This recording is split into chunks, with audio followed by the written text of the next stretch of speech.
Okay, so now we're moving on to music in the Renaissance. Again, Renaissance is the rebirth. In the later years of the Middle Ages, Europe had begun to change. Nations were growing stronger, and so were individual cities. In many places, universities were becoming respected centers of learning. In Italy in the 14th century, scholars began to look at the past, trying to rediscover their cultural roots. Musicians joined the investigation about a century later. They found and translated many lost documents and began to read what ancient Greek and Roman philosophers, scientists, and architects, poets, orators, and music theorists had to say about arts and sciences. Since the ancient knowledge was reborn, later generations started to describe this era as renewed curiosity, spanning from approximately 1400 to 1600, as a renaissance in music, using the French word for rebirth. Humanism. As scholars studied the intellectual records of pre Christian antiquity, a renewed focus on the dignity and nobility of humans developed. This new spirit, often designated as humanism, was reflected in an increased faith in the power of human reasoning. Exploration and experimentation became widespread, ranging from studies in astronomy to dissections of the body for purposes of medical research. Portuguese began sailing the seas and establishing trade routes, and of course, Columbus encountered the New World in 1492, so that brings colonization. Gutenberg invented the printing press using movable type in the mid 15th century, making books more affordable, and increasing wealth from trade and crafts expanded the market for artistic activity as well. The same time that explorers and scientists were questioning the world around them, scholars turned attention to the Bible. Because of humanism, more people could read Greek, Hebrew, and Latin, and their study of the scripture made people increasingly unhappy with certain practices of the Catholic Church. One priest, Martin Luther, was especially outspoken with his criticisms. He wrote them down in a long list, 95, and nailed the list to a door in front of the Wittenberg Castle church in 1517. One of the activities that outraged him was the sale of indulgences, the idea that a person could pay the church a certain amount of money to ensure that he would receive God's forgiveness. Nothing in the Bible condones the marketing of this type of get out of jail free card, but it was certainly a lucrative source of income for the Catholic Church. Luther protested many other customs of the church, but he wanted to fix things. It wasn't his desire to break away altogether. The Pope, however, responded by excommunicating him, which meant Luther could no longer participate in the communion ceremony of the Mass. And when Luther still refused to back down from his objections, the Holy Roman Emperor declared Luther to be a state outlaw. His attempt at modifying behavior of the church had no success, so he saw no alternative but to develop his own religious practices, inaugurating what is now called the Protestant Reformation. Because of the protest against various aspects of Catholicism and the desire to reform those bad habits. Religious reform spread from Europe in various Protestant. I'm going to pause here for a second. Sorry for the pause there. Let's see. And various Protestant denominations arose. The people who followed Lutherans' teachings were called Lutherans. Reformation had an immediate impact on music, both positive and negative. Church had been invested heavily in elaborate polyphonic music that enhanced the liturgy by the end of the Middle Ages. So those who broke away from Catholicism often rejected that type of music. One Protestant denomination, the Swiss German Reformed Church, sponsored public bonfires that burned organs and liturgical music books. Luther himself, though, loved music and considered it a gift from God, second only to theology. Not only did he sing well, but he played several instruments and composed. He was an active proponent of keeping music part of the worship services, declaring, "It is not my view that the gospel, the reinterpretation of the Bible, should cause all the arts to be struck down and disappear. On the contrary, I should like to see all the arts, especially music, used in the services of Him who gave and created them. Although Luther still wanted polyphonic music to play a role during church services, he also wanted the full congregation to be able to participate in the singing. This is a change from Catholicism, where music was performed for the most part by highly trained singers. And Luther cultivated services in German, the language his congregation spoke, unlike Catholic services, which were almost entirely in Latin. The Pope who excommunicated Luther was Leo X. One of his successors, Pope Paul III, tried to reconcile with the Protestants in 1541, but it failed. But Pope Paul recognized that the Catholic Church did have some problems to address. He called together various Catholic leaders for a multi-year conference that became nicknamed the Council of Trent. The leaders had met in Trento, Italy. The council assembled for 25 sessions that spanned 18 years during the reigns of four different popes. And the result was a set of decrees that cleaned house. For instance, the council now forbade the sale of indulgences. These internal reforms within the Catholic Church were soon called the Counter-Reformation.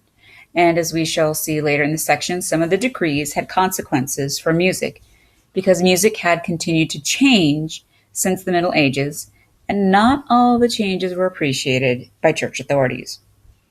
Innovations in Renaissance music. When scribes first began to preserve music by means of notation, it was extremely rare to find specific composers' names next to the piece. Our modern conception of composer as artist is not yet developed. Instead, musicians writing sacred music viewed themselves as servants of God and the church. And gradually, fine composers started to be recognized and remembered. Anonymous IV, that medieval student, wrote admiringly about two 13th century Parisian composers, Léonin and Periton, who had written outstanding polyphony for the Notre Dame Cathedral.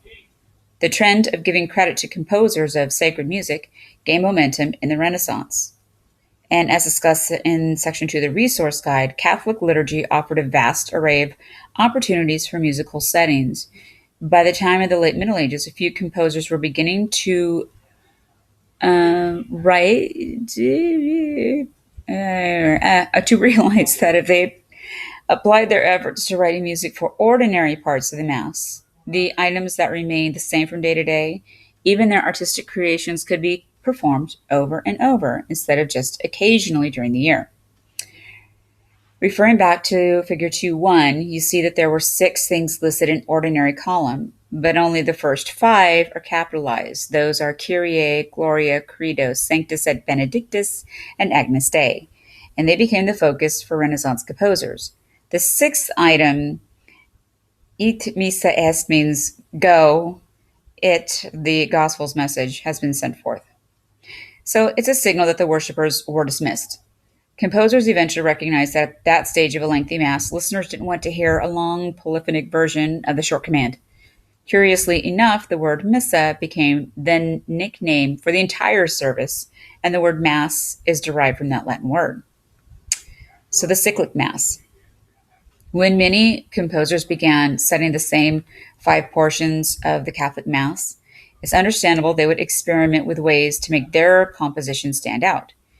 And one way that medieval composers created sacred music was to trope existing chants, to insert new words or music into melodies already written. Similar concept continued to some extent to the Renaissance period. In a multi-voice piece, one singer might perform an excerpt from a plain chant, or occasionally a secular melody, usually in extremely long note values, while other singers sang new melodies, often in complex polyphony. The label for this pre-existing chant melody was cantus firmus, or fixed song. It was not long before composers began to demonstrate their ingenuity by using the same chant as a cantus firmus for all 5 ordinary sections of the Mass, the Kyrie, the Gloria, and so on. Composers' challenge was to make it work in the different contexts of each section or movement. A movement in music is similar to a chapter in a book. It usually ends with a brief silence, but it's only part of a larger whole. So for listeners, the reuse of a single cantus firmus from movement to movement, creates a sense of unity or coherence. A work that had been unified this way is said to be cyclic, and the large scale craftsmanship of a cyclic mass was especially admired. Just as athletes aspire to break existing records, musicians too have stretched previous limits. Some Renaissance composers took entire polyphonic pieces and adapted them into a mass. A work built with this type of construction is called an imitation mass, or sometimes a parody mass, since it imitates an earlier model. It required a fair amount of skill to fit the required words of the liturgy into rhythms and contours of the earlier piece. Another technique for building a cyclic mass used the cantus firmus concept, but the composer elaborated the borrowed melody in various ways. He might add pitches to the tune or shift the embellished cantus firmus from voice to voice, instead of assigning that melody to one singer. A work of this sort was called a paraphrase mass. The majority of Renaissance masses borrowed melodies that already existed, mostly sacred, some secular. In a handful of instances, though, a composer created a new segment that he could deploy in the movement of the cyclic mass. Clever device was the soggetto cavato, meaning carved subject. It was a melody carved out of vowels of a particular phrase. Josquin de Prez wrote a well-known example in honor of his patron, the Duke of Ferrara. Josquin matched the vowel sound of each syllable in the phrase Hercules du Ferrari to the corresponding solemnization syllable. Josquin used the tune as a new cantus firmus, which he then wove into a mass named for the Duke, Missa Hercules du Ferrari. Josquin was widely regarded in his lifetime as an outstanding composer. His contemporaries viewed him as the equivalent of the great sculptor and painter Michelangelo. Martin Luther exclaimed, Josquin is master of the notes, which must express what he desires. On the other hand, other choral composers must do what the notes dictate. Josquin also seems to have known his own worth. He left the service of the Pope around 1502, and the Duke of Ferrara sent his agent to hire Josquin as the ducal court's music director. The agent wrote back recommending that the Duke should hire Heinrich Isaac instead, since Isaac was more sociable and composes new things quickly. The agent grudgingly acknowledged Josquin composes better, but he complained that Josquin wrote music only when he pleases, not when requested, and demanded 200 ducats in salary, while Isaac is content with 120. Duke hired Josquin anyway. Posterity regards Josquin as one of the greatest composers in Western music. Perhaps the finest acknowledgement is his exceptional artistry in the designation given to his music by his peers.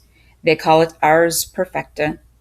Much of that style was based on the texture of imitative polyphony.